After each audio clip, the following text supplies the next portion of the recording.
না প্রিয় নবীকে ভুলে যেও না সারা জান্নাত পাবে না প্রিয় নবীকে ভুলে যেও না নবী সারা জান্নাত পাবে না প্রিয় নবীকে ভুলে যেও না একবার সুবহানাল্লাহ জোরে বলেন ইয়া হুসেন ইয়া হুসেন আল্লাহ তাআলা বলেন কোরআনে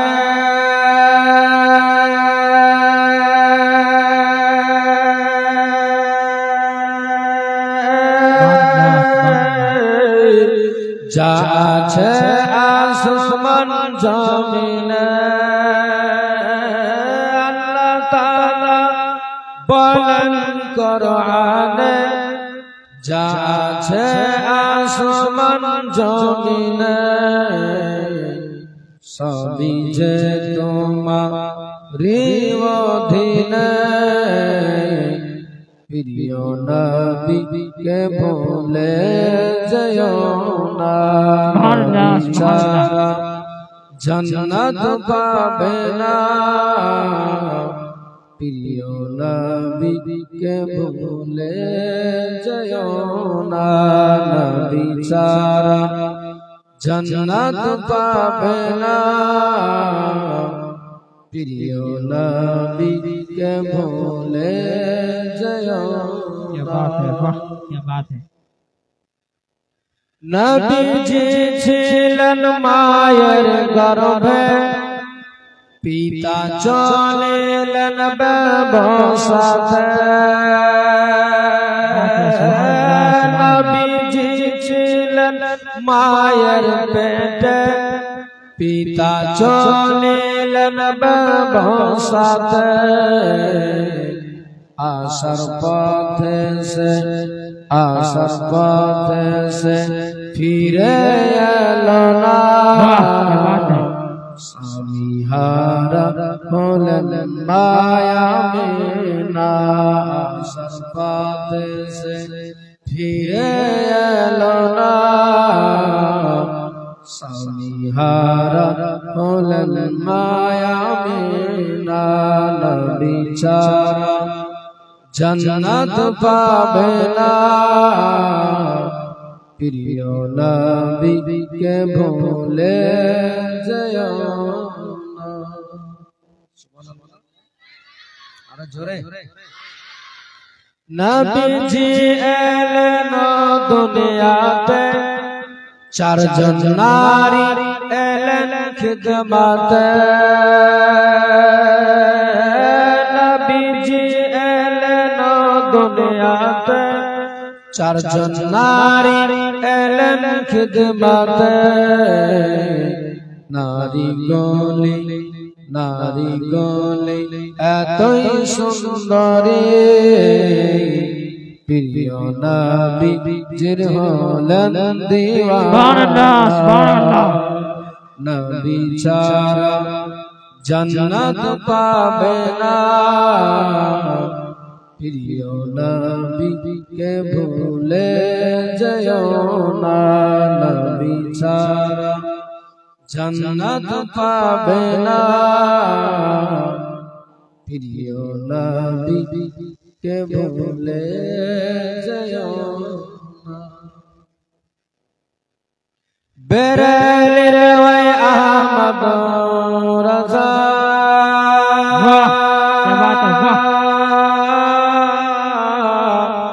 কিতাব লিখন বোঝার বোঝা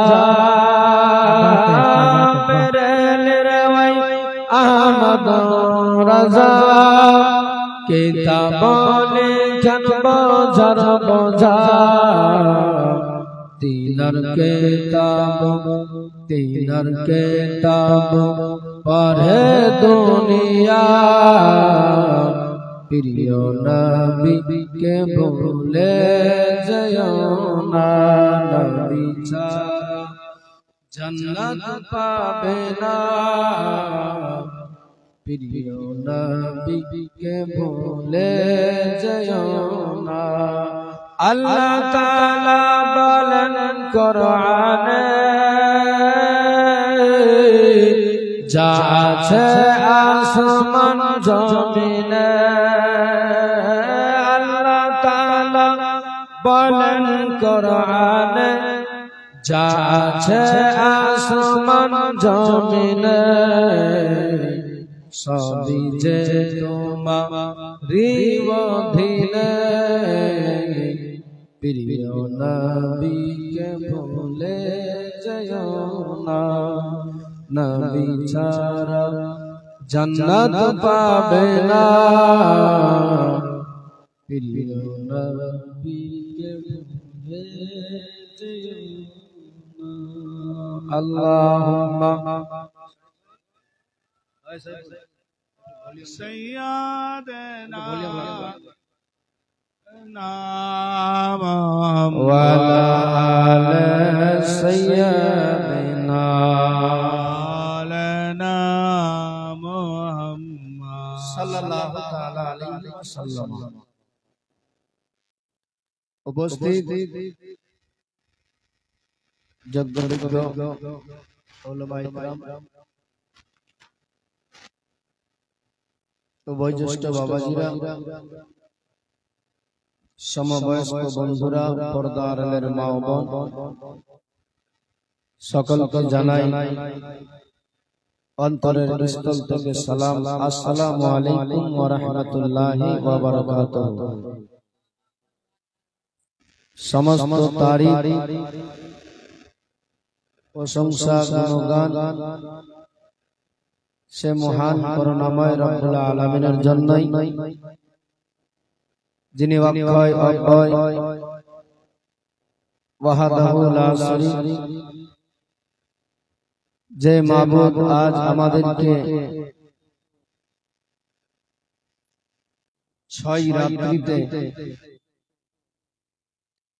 নওয়াজে রাসূল, জান্নাতের পুষ্পিত ফুল, আহলে বাইতে আতহারদের জিন্দেগানি শোনার জন্য বসার সুযোগ দান করেছেন। সেই মহান আল্লাহর দরবারে সকলে মিলে একসঙ্গে এক বাক্যে কোরআনের ভাষাতে শুকরিয়া আদায় করি। সকলে মিলে পড়ুন আলহামদুলিল্লাহি রাব্বিল আলামিন। তারপরে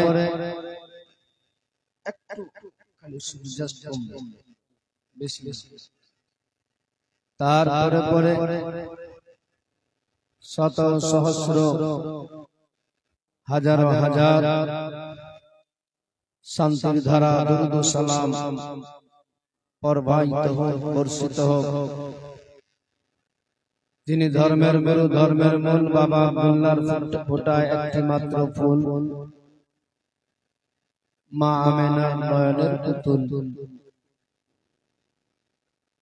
ইমামুল আম্বিয়া, সরকারে কাউন মাকা, জনাবে মুহাম্মাদুর রাসূলুল্লাহ সাল্লাল্লাহু তাআলা আলাইহি ওয়াসাল্লামের উপরে হাজার হাজার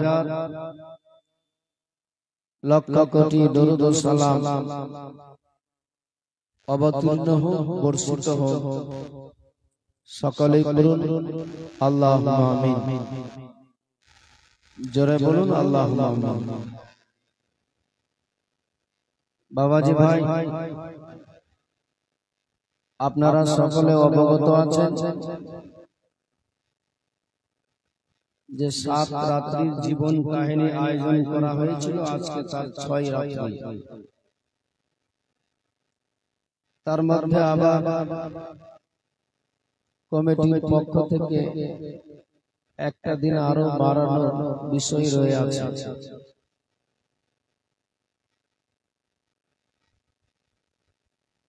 যার জন্য 7 দিন হচ্ছে না, 8 দিন হয়ে যাবে।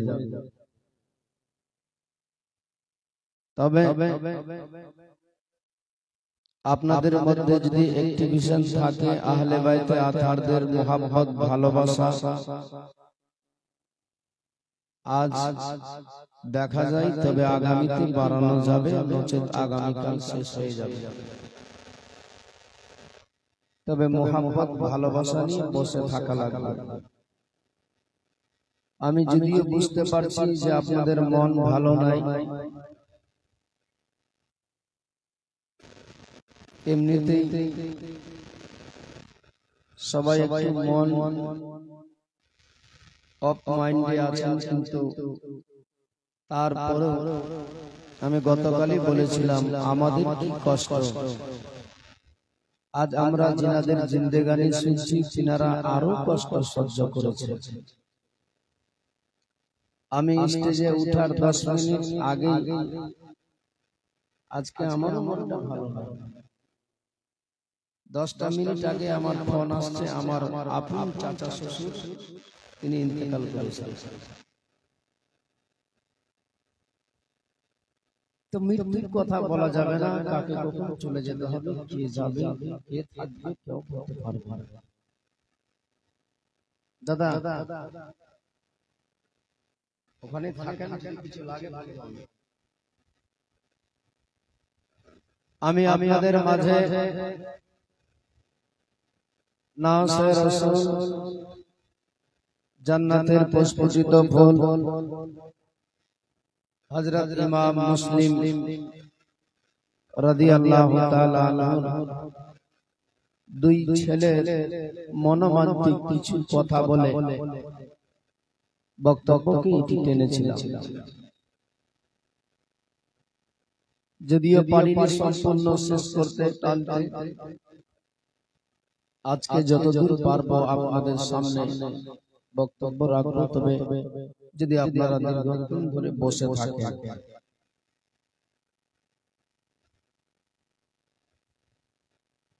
সারা রাত থাকা সম্ভব হবে না ভাই।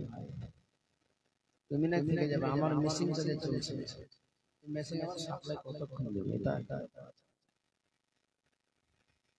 আমার তাই না।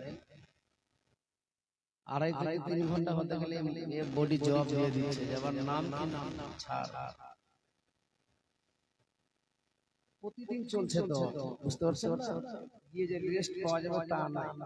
এখানে শেষ তো ওখানে শেষ, ওখানে শেষ তো ওখানে শেষ, এই জায়গায় বাস। আলহামদুলিল্লাহ আপনাদের দোয়াতে চলছে, আশা করি চলবে। তবে যিনারা হয়তো এখনো পর্যন্ত আসেননি, মাইকের আওয়াজ পাচ্ছেন, আমি বলবো দয়া করে মেহেরবানি করে দেরি না করে আপনারা এসে উপস্থিত হয়ে যান। গতকাল খুব তাড়াতাড়ি এসে উপস্থিত হয়ে গিয়েছিল, আজকে যদিও টাইম অনেক প্রায় হয়ে যাচ্ছে।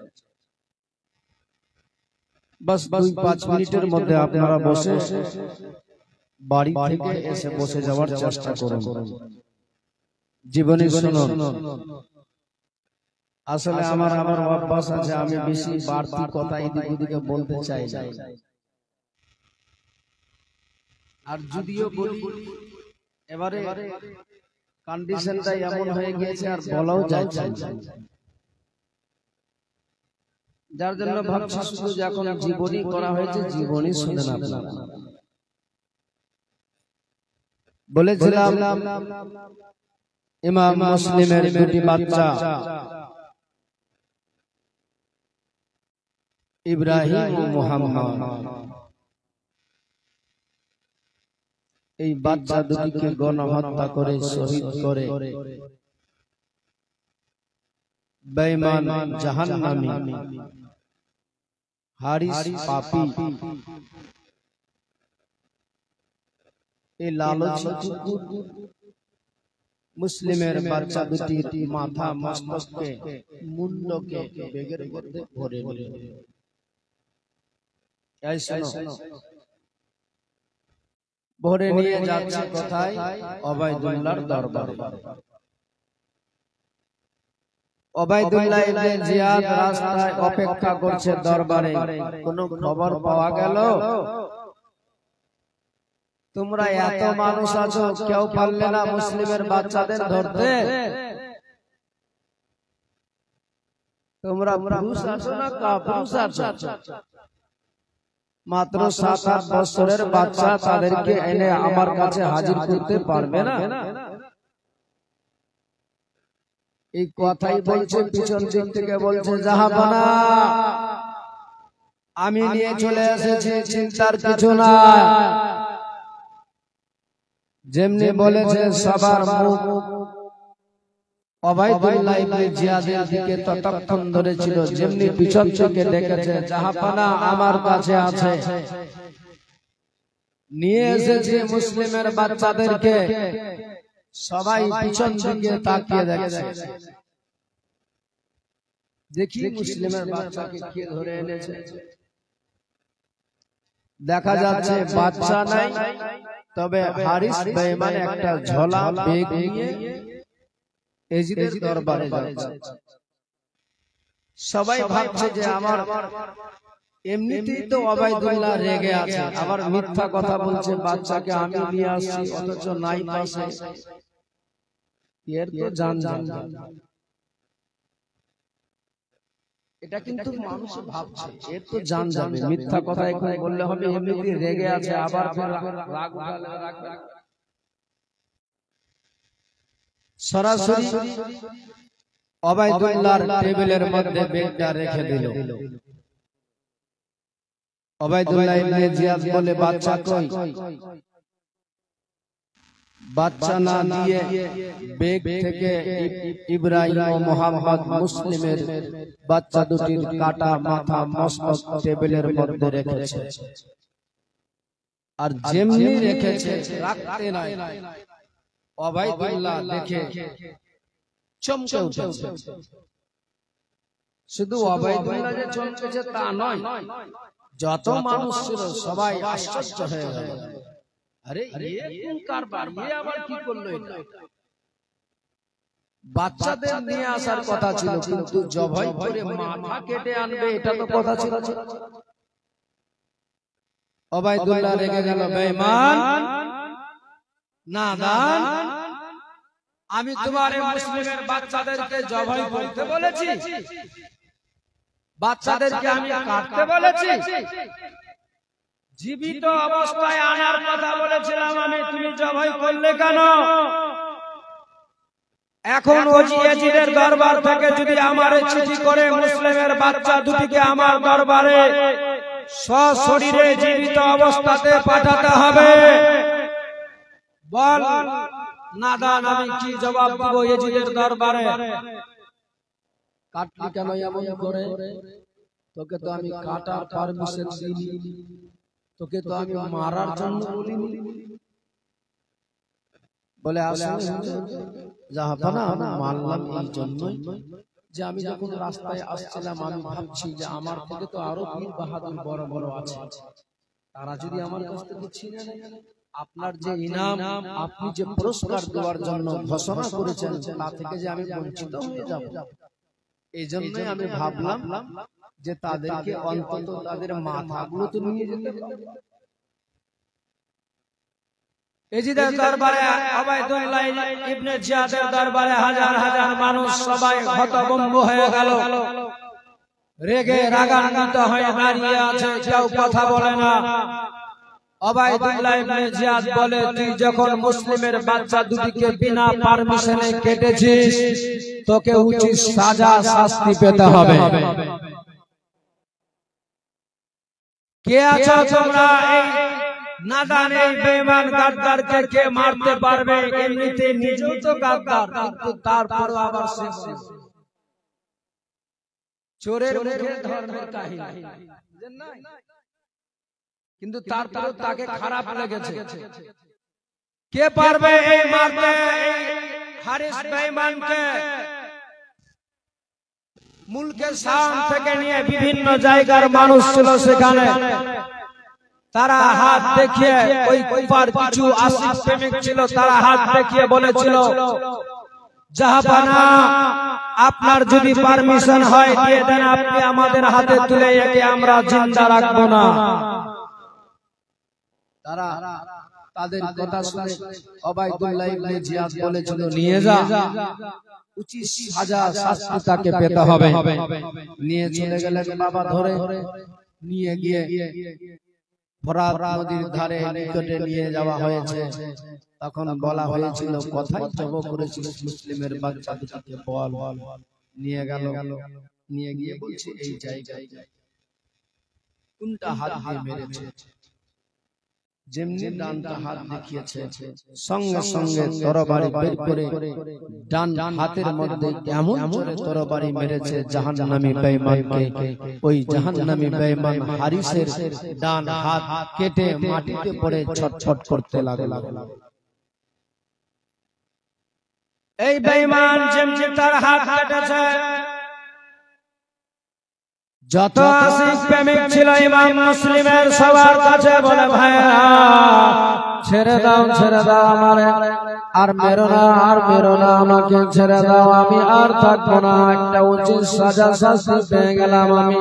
ভাইরে এই হাতটা কেটে ফেলে দিলে আমার কোনো অসুবিধা নাই, এবার অন্তত আমার ছেড়ে দাও, আমি কোথাও এই একটা হাত নিয়ে জীবন কাটিয়ে নিব। তারা বলে বেঈমান মুসলিমের বাচ্চা দুটিকে চিনলে না, তোমার অন্তরে মায়া হলো না, দয়া হলো না, এই হাত দিয়েও তো আঘাত করেছিলে, সঙ্গে সঙ্গে আবার বাম হাতটাও কেটে দিল। বেরাদার তখন ওই হারিস বেঈমান বলেছিল ভাইরা এবার অন্তত ছেড়ে দাও, একটু দয়া করো, মায়া করো, আমি আমার এই কাটা হাত দুটি না থাকলেও আমার জীবনটা নিয়ে আমি থেকে যাব। ওই সেই সময় আশিক প্রেমিক যারা ছিল ডান পায়ের মধ্যে এমন জোরে তরবারি মেরেছে, হারিস বেঈমানের ডান পাটা কেটে দিল। এবার সেই সময় জাহান্নামী বেঈমান হারিস বলে ভাইরা এবার অন্তত একটু মায়া করো, দয়া করো, আমার এবার ছেড়ে দাও, আর মেরো না, মেরো না, এই জীবনটা থাকতে গেলে তোমাদের কথা দিচ্ছি আর উপায় থাকবো না, অন্য কোন দেশে অন্য কোন জায়গাতে আমি ভিক্ষা করে খাবার খেয়ে নিব, আমাকে ছেড়ে দাও। বেরাদার মুসলমান বাবাজি ভাইরা ইমাম মুসলিমের আশিক প্রেমিক যারা ছিল তারা রাগান্বিত হয়ে আরো আঘাত করতে লাগলো, তরবারি মারতে লাগলো। বেঈমান জাহান্নামী যত কাকুতি মিনতি করে তত মারে, মারতে মারতে মারতে বুড়িটাকে কেটে দিল, মুন্ডটা ছেড়ে দিল, আর সব কিছু এক জায়গায় একত্রিত করে হাত পাকে সব এক জায়গায় পটলা করে বেঁধে দিয়ে একটা গর্ত করেছে। ওই গর্তটার মধ্যে যতজন ছিল রেগে রেগে বলছে নবীর আওলাদ কি এমনি কষ্ট দিবি তুই, কত রাগ হবে। গর্তের মধ্যে জোর করে পা দিয়ে খুঁচে খুঁচে মাটির মধ্যে তাকে পুঁতে দেওয়া হলো। কমপ্লিট হয়েছে কয়েক সেকেন্ডের মধ্যেই যেভাবে ভূমিকম্প শুরু হয়ে যায় সেইভাবে ভূমিকম্প যেন শুরু হয়ে গেল। ওই জাহান্নামী বেঈমান হারিসের বডিটা যেই মাটির মধ্যে পুঁতে দিয়েছিল কয়েক সেকেন্ডের মধ্যে মাটি পর্যন্ত তার বডিটাকে চালিয়ে উপরে পড়ে দিল। বোঝাচ্ছে দেখো এই বেঈমান জাহান্নামী আওলাদে নবী, নবীর খানদান যার জন্য দুনিয়া আল্লাহ বানিয়েছে তাদেরকে চিনতে পারবো না, তার আওলাদকে চিনলো না, বুঝলো না, আর তাকে আমরা এই মাটি গজবো, এটা হতে পারে। যার জন্য মাটির সাথে সাথে চালিয়ে ফেলে দিল। সঙ্গে সঙ্গে তারা বলে এই বেঈমানকে আর মাটি গসতে চাই না, কত বড় অপরাধী, একে চালিয়ে ফেলে দে পানিতে। পানিতে চালিয়েছে, পানিতে চালার সাথে সাথে কয়েকটা সেকেন্ডের মধ্যেই পানির মধ্যে এত আধি তুফান শুরু হয়ে গেল। পানির সাথে সাথে ওই আধি তুফানে এমন জোরে ঢেউ আসলো, ওই হারিস বেঈমানের বডিটা আবার চালিয়ে ডাঙায় ফেলে দিল। তার বডিকে মাটিও গছে না, পানিও নিচ্ছে না, কেউ নিতে চাচ্ছে না। লাস্টের দিকে ইমাম মুসলিমের যেসব আশিক প্রেমিক ছিল তারা বলেছিল এই বেঈমানকে মাটিও গছে না, যখন পানিও নেয় না, এর রাস্তা একটাই আছে, একে জাহান্নামে তো যে পূর্বে জাহান্নামে তো আল্লাহ তার ঠিকানা করে দিবেই, কিন্তু আমরা চাই জাহান্নামে যাওয়ার আগে তাকে দুনিয়াতেই এই আগুনে দুনিয়ার আগুনে তাকে জ্বালিয়ে পুড়িয়ে ছাই করে দাও। তারা ডিসিশন নিয়ে সিদ্ধান্ত নিল লোকলি আগুন জ্বালানোর জন্য লোকলি খুরি সব এক জায়গায় একত্রিত করে ওই জাহান্নামের বডিটাকে হারিস বেঈমানকে ওই লোকলি খুরির মধ্যে এক জায়গায় একত্রিত করে আর জ্বালিয়ে তাকে জ্বালিয়ে পুড়িয়ে ছাই করে দিয়েছে। তারপর তারা শান্তি পায়নি। ব্রাদার বাবাজি ভাই, আমার নবীর আওলাদ নবীর খানদানের প্রতি কত জুলুম অত্যাচার জ্বালা করেছিল যার শেষ নাই। ইমাম মুসলিমের দুটি ছেলে বিদায় হয়ে গেল। এবারে আমার হোসেন আকা সপরিবার মিলে যে ইমাম মুসলিম চিঠি লিখেছে, অনেক লম্বা ইতিহাস, যার জন্য আমি খুব ছোট আগে বাড়ার চেষ্টা করছি, কারণ ভাইদের ইচ্ছা উদ্ধার পর্ব কিছু শুনবো। জয়নালে আবেদিন জেলখানা থেকে কেমনি রিহাই পেল, মদিনায় দামেস্ক থেকে মদিনায় কেমনি গেল, তার বিষয়ে কিছু তারা জানার খুব ইচ্ছা। আমিও চাই যে তাদেরকে যেন বলতে পারি, কিন্তু আসলে এই সব ঘটনা এগুলো ছাড়াও আবার যাচ্ছে। একবার দরুদ শরীফ পড়ুন, তারপরে আবার শুনবেন। আল্লাহুম্মা সাল্লি আলা মাওলানা মুহাম্মাদ ওয়া আলা আলিহি ওয়া আলা আলি সাইয়্যিদিনা মুহাম্মাদ। আল্লাহুম্মা সাল্লি আলা মাওলানা মুহাম্মাদ ওয়া আলা আলি সাইয়্যিদিনা। ব্রাদার মুসলমান বাবাজি ভাইরা ও আমার মা বোনেরা, মন দিয়ে শুনুন। আমার নবীর আওলাদ, নবীর জানের জান কলেজার টুকরা ইমাম হোসেন রাদিয়াল্লাহু তাআলা আনহু ইমাম মুসলিমের চিঠি পাওয়ার পরে সপরিবার মিলে রেডি হয়ে গেলেন যাবেন বলে। সকলে মিলে চিঠি পেয়ে সপরিবার মিলে ৭২ জনা কিংবা ৮২ জনা, এই ৭২ জনার কাফেলায় একসঙ্গে উটের উপর চেপে চলতে লাগলেন কুফার দিকে টার্গেট নিয়ে। বেরাদার ও আমার মা বোনেরা শুনে যান, রাত্রি বেলা আমার নবীর নামাজের প্রতি কি জুলুম অত্যাচার শুরু হয়ে গেল। আমার নবী পরিবার একসঙ্গে বেরিয়ে গেলেন। ৭২ জনের কাফেলা বেরিয়েছে। যেতে যেতে যেতে যেতে রাস্তার মধ্যে অনেকে বাধা দিয়েছিলেন। ইমাম হোসেনকে বলেছিলেন, হুজুর আমরা শুনলাম নাকি আপনার চাচাতো ভাই মুসলিমকে আর রাখেনি, তারা দুনিয়াতে বাঁচিয়ে দুনিয়া থেকে বিদায় করে দিয়েছে। তাই আমাদের মন বলে হয়তো আপনি না গেলে ভালো হতো। ইমাম মুসলিমের কথা শুনে আমার হোসেন আকা বলেছিলেন যে সত্যি কোনটা এটা তো আমি জানি না, আসলে আগে আমি না গিয়ে পৌঁছালে আমি কোনো কথা কাউকে শুনবো না। মুসলমান বাবাজি ভাইরা ও আমার মায়েরা, ইমাম মুসলিম রাদিয়াল্লাহু তাআলা আনহু সপরিবার মিলে চলতে লাগলেন কুফার দিকে। সবাই মিলে একসঙ্গে ৭২ জনা কিংবা ৮২ জনার কাফেলা ছিল বাবা, চলে যাচ্ছে। যেতে যেতে যেতে যেতে পৌঁছে গেলেন কোহেজিসাম পাহাড়ে। কোন জায়গা? একটু জোরে বলতে হবে। কোহেজিসাম পাহাড়ে যেমনি পৌঁছেছে, ওই দিকে ওবাইদুল্লাহ ইবনে জিয়াদ ১০০০ সৈন্যকে হুরবিনে জিতিয়ে দিয়ে কোহেজিসাম পাহাড়ের মধ্যে তারা নিযুক্ত করে রেখেছে আর বলেছে তোমরা যাবে কোহিসাম পাহাড়ের কাছে ইমাম হোসেনকে আটক করে দিবে যেন কুফায় না ঢুকতে পারে, যেন কুফায় না আসতে পারে। যার জন্য 1000 সৈন্য নিয়ে হুর বিন ইয়াজিদকে সেনাপতি হিসাবে পাঠিয়ে দিলেন বাবা ওই পাহাড়ে। ইমাম হোসেন সপরিবার মিলে যখন এসে ঢুকছে ওই জায়গাতে, সেই সময় দেখা যায় 1000 সৈন্য তীর তরবারি অস্ত্র শস্ত্র নিয়ে বল্লম ফারসা বর্ষা নিয়ে সব দাঁড়িয়ে আছে।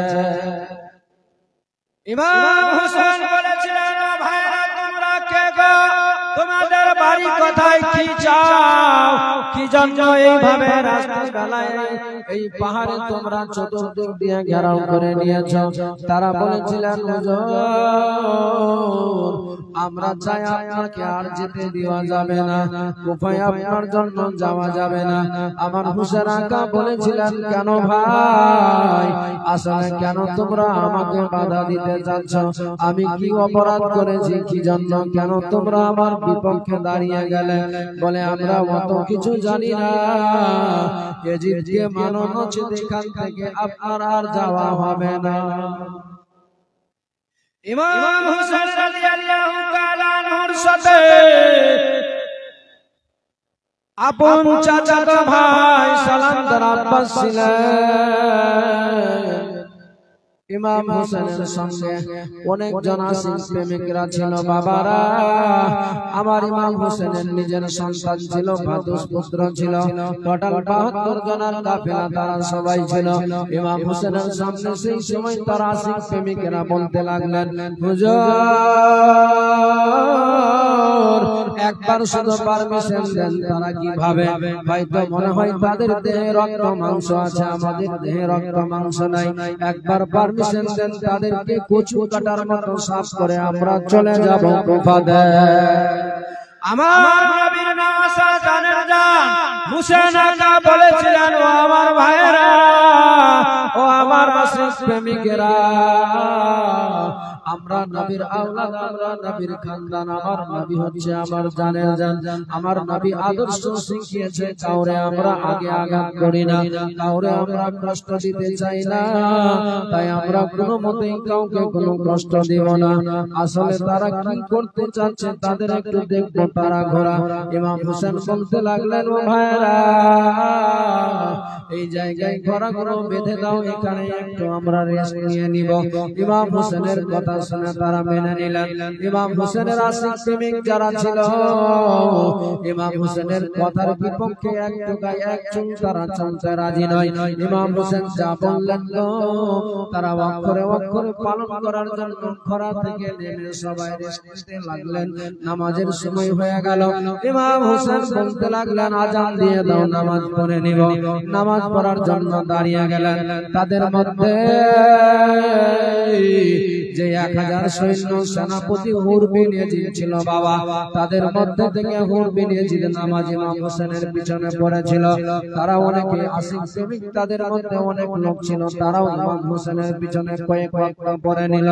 দেখা যায় জোহর পড়লো, আসর পড়লো, মাগরিব পড়লো, ইশা পড়লো, আবার ফজরের নামাজের সময় হয়ে গেল। নামাজ পড়ার পরে সালামদার আব্বাস বলতে লাগলেন, আসলে এরা কি চাইনি করে? ওগো হুজুর, একবার শুধু পারমিশন দেন, আমরা আগে বাড়বো, যেই করে হোক না কেন আমরা আগে যাব। এরা নিষেধ করলেন যে মানতে হবে, এটা কখনো নাই। ইমাম হোসেন বলেছিলেন, তাদের কোনো আঘাত দেওয়া যাবে না, যদি বুঝিয়ে যাওয়া যায় চলো তাহলে যাওয়া যাবে, নচেত তাদেরকে কোনো আঘাত করা যাবে না। হুর বিন ইয়াজিদ দাঁড়িয়েছিল সেনাপতি হিসাবে। আমার হোসেন আকার আপন চাচাতো ভাই সালামদার আব্বাস বললেন, ভাইরে, আমরা তোমাদের সঙ্গে কোনো মারামারি কাটাকাটি হানাহানি করতে চাই না,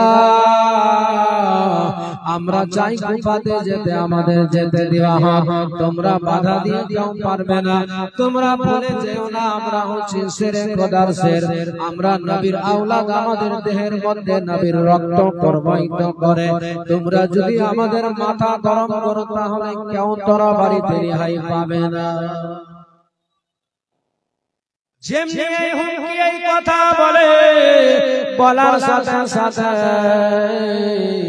তারা বাবা রাস্তা ছাড়বে, কেউ বলে ছাড়া যাবে না, কেউ বলে ছেড়ে দাও ছেড়ে দাও। এমনি করতে করতে ইমাম হোসেনের যারা মান্যকারী আশিক প্রেমিক ছিল বাবা, তারা জোর করে ঘোড়ার উপরে চেপে লাগাম খানা টেনে ছুটতে লাগলেন বাবা গুফার দিকে। যেতে যেতে যেতে যেতে হঠাৎ করে এক জায়গায় ইমাম হোসেন রাদিয়াল্লাহু তাআলা ঘোড়ার পাটা যেন ফেসে গেল মাটিতে। যেমনি পা ফেসে গেছে, ঘোড়ার পা যেন মাটির মধ্যে, বালির মধ্যে, মরুভূমির মধ্যে ফেসে গেল। সঙ্গে সঙ্গে ইমাম হোসেন রাদিয়াল্লাহু তাআলা ঘোড়ার লাগাম খানা ধরে টেনে নিলেন, বলে ভাইরা তোমরা সবাই একটু দাঁড়িয়ে যাও, থেমে যাও, একটু থামো গো। হঠাৎ করে আমার ঘোড়ার লাগাম পায়ের পায়াটা যেন, ঘোড়ার পা যেন কেন মাটিতে ফেসে গেল, কি ব্যাপারটা আমি জানি না। একটু দাঁড়াও দাঁড়াও দাঁড়াও দাঁড়াও, দেখি তো আসলে ব্যাপারটা কি আছে। ইমাম হোসেন রাদিয়াল্লাহু তাআলা মরুভূমি বালুচর সুনসান হয়ে আছে বাবা, সেই জায়গায় নেমে গেল।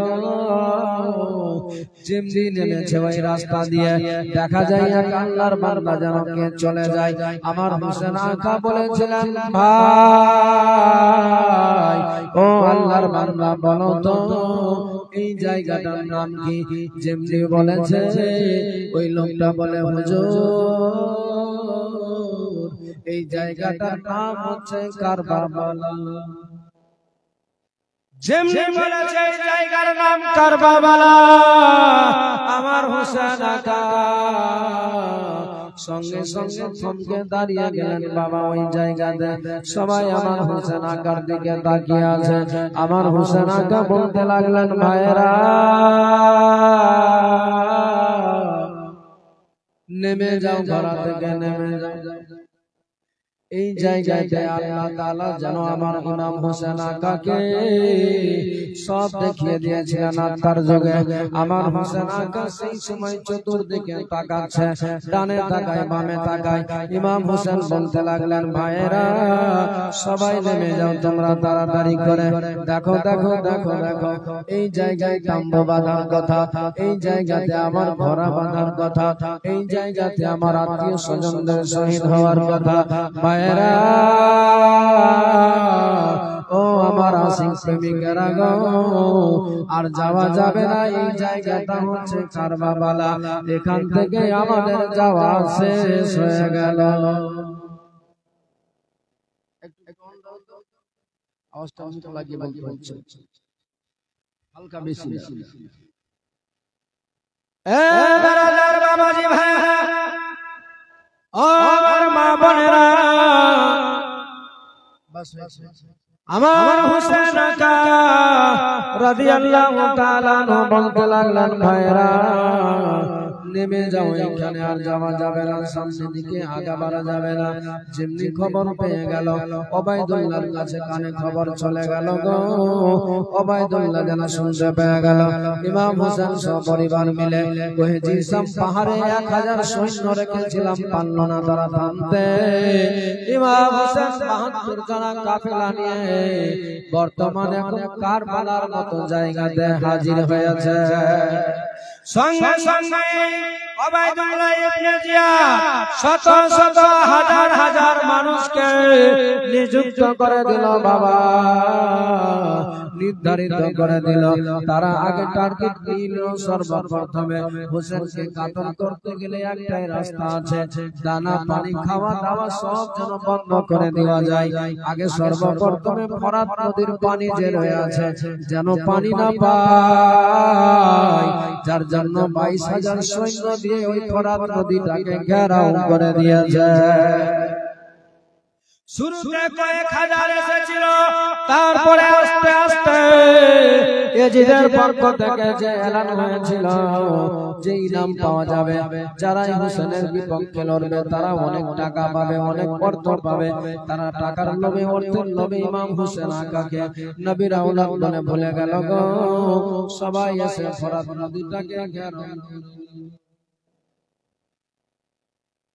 তাদের টার্গেট যে আগে ফরাত নদীকে ঘিরে নেব, আগে মূল পানি, যদি পানি বন্ধ হয়ে যায় আর যেসব খাবার আছে হয়তো দুই এক দিন চলবে, দুই এক টাইম চলবে, তারপরে আর খাবার কোথাও পাবে না। খবরদার, কোন দোকান থেকে কোন বাড়ি থেকে কেউ যেন খাবার না দেয় নবীর খানদানকে। সব জায়গাতে এলান হয়ে গিয়েছে, শুধুমাত্র তারা